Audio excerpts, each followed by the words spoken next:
On le sait, aujourd'hui, le marketing de contenu, c'est super important. Notre attention est tout le temps accaparée par du contenu, que ce soit du contenu sur les réseaux sociaux, des articles de blog, des vidéos, peu importe. Le marketing de contenu, c'est vraiment l'arme secrète des petites et moyennes entreprises. Pourquoi? Parce que c'est abordable. Contrairement à des grosses campagnes de communication où on va devoir dépenser des centaines de milliers de dollars, des dizaines, des centaines de milliers de dollars, là, vous avez une possibilité d'atteindre un public à moindre coût. Donc aujourd'hui, on va voir comment l'utiliser, ce marketing de contenu. On va voir déjà ce que c'est, pourquoi on devrait utiliser du marketing de contenu, comment ça fonctionne et comment créer une campagne de marketing de contenu efficace. On va voir aussi comment l'adapter à différents canaux. On l'a dit un peu plus tôt, le marketing de contenu, c'est pas juste du texte. Et on va aussi voir comment mesurer le succès de la stratégie de contenu, parce que en fait, c'est bien beau d'investir dans une stratégie de contenu, mais ce qu'on veut savoir, c'est est-ce que ça rapporte, est-ce que ça a un impact, est-ce que je dois continuer, quel type de contenu je dois faire. Donc, on va essayer de comprendre tout ça aujourd'hui.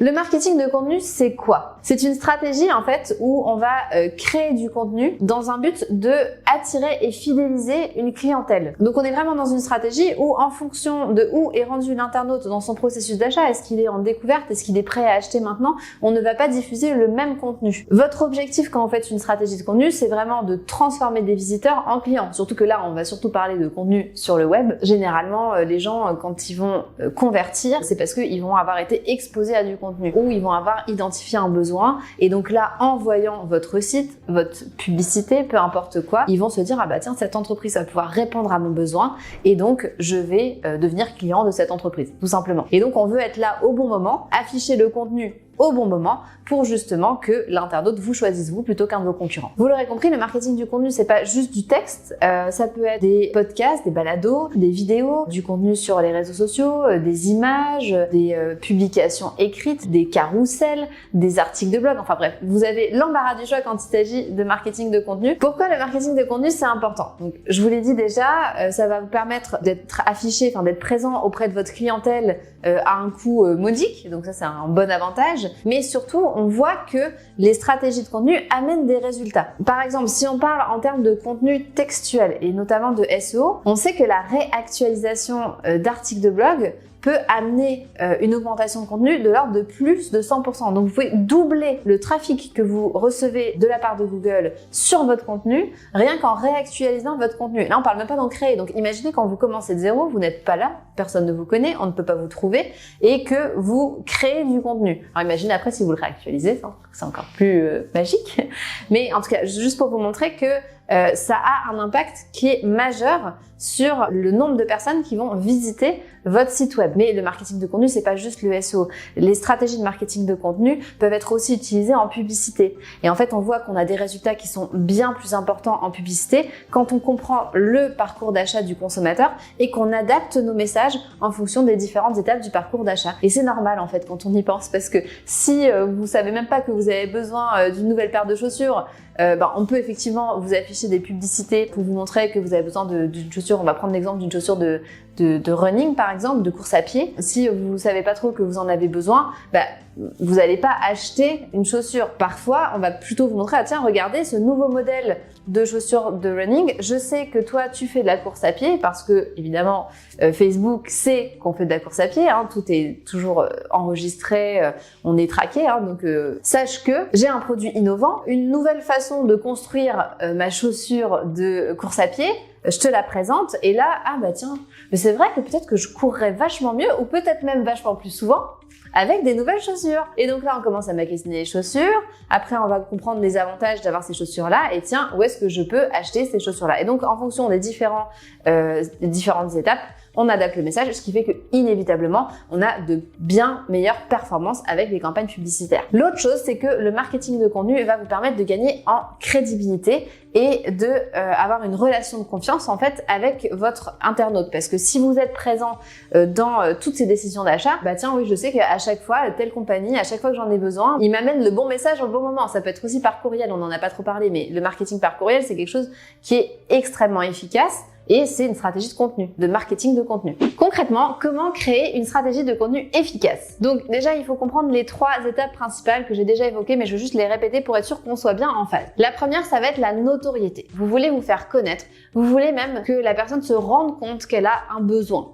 On ne crée pas un besoin, ça sert à rien de créer un besoin, mais plus d'être visible au bon moment pour que la personne se rende compte que oui, nous, on peut répondre à son besoin. La deuxième étape, ça va être l'engagement. Donc là, au niveau de l'engagement, souvent ça va se faire sur un site web, c'est-à-dire qu'on va amener l'internaute sur un site web et on va vouloir qu'il engage. Donc la plupart du temps, ça peut être s'inscrire à une infolette. Ce sont des espèces de micro-conversions qui vont nous amener ensuite à une conversion finale, c'est-à-dire une transformation. Et la transformation, ça va être évidemment l'achat, ça peut être remplir un formulaire de contact, etc. Et enfin, on pourrait rajouter une 4e étape qui serait la fidélisation. Parce que le marketing de contenu, c'est sûr qu'on peut l'arrêter à l'étape de la transformation, mais ce qu'il faut comprendre, c'est que quand on est une entreprise, que ce soit une entreprise de services ou de produits, on a énormément de possibilités de générer du chiffre d'affaires en fidélisant nos clients, en faisant en sorte de les inciter à re-acheter avec nous et pas avec quelqu'un d'autre. Donc encore une fois, d'être présent au bon moment, d'identifier les besoins et de les adresser avec du contenu. Donc les étapes pour finalement, la première étape, ça va être la définition des objectifs. On en a déjà parlé un petit peu avant. On va pas faire le même contenu si on est dans une logique de notoriété ou d'engagement ou de transformation. Est-ce que vous voulez juste être visible? Est-ce que vous voulez générer des leads? Est-ce que vous voulez juste générer de l'interaction sur les réseaux sociaux? En fonction de cet objectif-là, vous n'allez pas faire le même contenu. Donc vraiment définir ces objectifs pour un contenu, c'est la base. La deuxième base, c'est les personas. C'est très difficile de faire du contenu qui va être engageant et efficace si on ne définit pas clairement le profil de notre clientèle. Et ça aussi, c'est quelque chose qui est souvent négligé. Et ça, je vous dirais qu'on parle de marketing de contenu et les personas sont importants dans le marketing de contenu, mais c'est important dans n'importe quel marketing. Demain, si vous faites juste du marketing par courriel, qui est du marketing de contenu au passage, vous allez aussi devoir connaître vos personas. Si vous faites de la vente, vous devez connaître vos personas. Tiens, je m'adresse à tel type de client qui a telle problématique, qui est généralement peu enclin à convertir pour telle et telle raison. Ça, c'est intéressant de faire ce genre d'exercice. Souvent, vous allez avoir 2 ou 3 personas principaux. Alors, je sais qu'il y a des entreprises qui en ont 10. Moi, je trouve ça un peu intense. Déjà, commencer par en définir 2 ou 3, c'est un bon exercice. Pour ça, on va essayer d'être le plus précis possible sur qui est mon client cible. Et là, on n'essaye pas de faire tous les types de clients que vous avez, parce que peut-être que dans votre base de clientèle actuelle, il y a des clients avec lesquels vous voulez plus travailler. Donc là, vous allez vraiment avec votre client cible idéal, qui c'est. Alors, il faut quand même que ça fasse partie de votre clientèle de base. Parce que sinon, vous êtes beaucoup trop loin. Sinon, il y a peut-être un problème dans votre modèle d'affaires. Mais donc, réfléchissez à ça. Demandez-vous comment s'appelle cette personne, quel âge elle a, quels sont les freins par rapport à mon produit qu'elle pourrait avoir, quels sont ses besoins, comment mon produit répond à son besoin.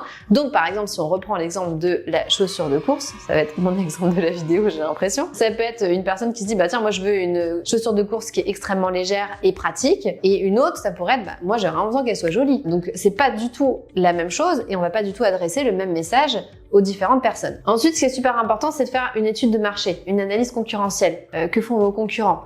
Comment ils présentent leurs produits? Quels sont les manques que eux font peut-être et dans lesquels vous pourriez apporter de la valeur ajoutée à vos clients. Donc ça, c'est pareil, ça fait partie de la phase de départ qui est pas dans la création de contenu, mais c'est ça qui va vous assurer une création de contenu qui est efficace. Parce que ok, ça coûte moins cher que de la publicité traditionnelle, mais on s'entend que ça prend du temps et ça a quand même un coût, donc on veut le maximiser, on va avoir le meilleur retour sur investissement possible. Donc tout ça, ce sont des bases que vous pouvez, encore une fois, utiliser pour d'autres pans de votre stratégie marketing. Une fois que vous avez déterminé tout ça, ça va être important de faire un calendrier éditorial. Et le calendrier éditorial, il va pas être le même nécessairement pour toutes vos plateformes. En fait, le message pourrait être similaire. Par exemple, si on entre dans la période du Black Friday, vous êtes en septembre, je sais que c'est fin novembre, mais quand même, on s'y prend à l'avance, de plus en plus. D'ailleurs, vous voyez que moi, je vois maintenant des promotions du Black Friday fin août, début septembre, en même temps que la rentrée. En tout cas, si on commence à parler du Black Friday, on va parler du Black Friday, du vendredi fou, sur toutes les plateformes sur lesquelles on communique. Et donc le contenu, il va être le même, c'est-à-dire que le message de fond va être le même, mais il va pas dit de la même manière sur toutes les plateformes. Donc évidemment aussi dans votre travail initial, quand vous faites votre calendrier éditorial, il faut aussi réfléchir à quels sont les canaux que je vais adresser, sur lesquels je vais travailler, sur lesquels je vais diffuser mon contenu. C'est super important. Faites-le aussi par rapport à ce que vous êtes capable de faire. Parce que peut-être que oui, pour vous, ça serait intéressant de faire du Instagram, mais peut-être que vous n'avez pas le temps. Parce que faire du Instagram, il faut se mettre en scène, il faut faire des shorts, il faut faire des vidéos, il faut faire des visuels. C'est pas tout le monde qui peut le faire. Alors peut-être que oui, votre concurrent le fait. Posez-vous la question quand vous faites votre étude de la concurrence justement, est-ce que moi, si je le fais, je vais le faire avec la même qualité, la même rigueur, au même rythme, etc. Parce que si la réponse c'est non, je vais faire moins bien, choisissez un autre canal sur lequel vous allez être meilleur. Le calendrier va surtout permettre aussi de vous organiser, peut-être même de déléguer, on ne sait pas, mais en tout cas, surtout de vous organiser et de vous assurer d'avoir une certaine récurrence. Parce que autant pour Google que pour les réseaux sociaux, n'importe quoi, aujourd'hui, la clé c'est vraiment d'être régulier et pas de poster des articles pendant 2 mois et après arrêter. Même chose pour les réseaux sociaux, c'est exactement pareil. Donc, on veut une régularité. Et le calendrier éditorial, c'est un exercice qu'on fait une fois par période, on va dire. Vous pouvez le faire une fois soit par mois, soit par 3 mois. Il y en a qui font des calendriers éditoriaux sur 6 mois ou même 1 an. Donc, faites l'exercice soit une bonne fois pour toutes pour l'année où vous êtes tranquille, soit sur une base régulière un peu à la fois, mais faites-le pour pouvoir vous organiser. Posez-vous aussi des questions de comment je vais m'adresser à mon audience. Est-ce que vous les tutoyez?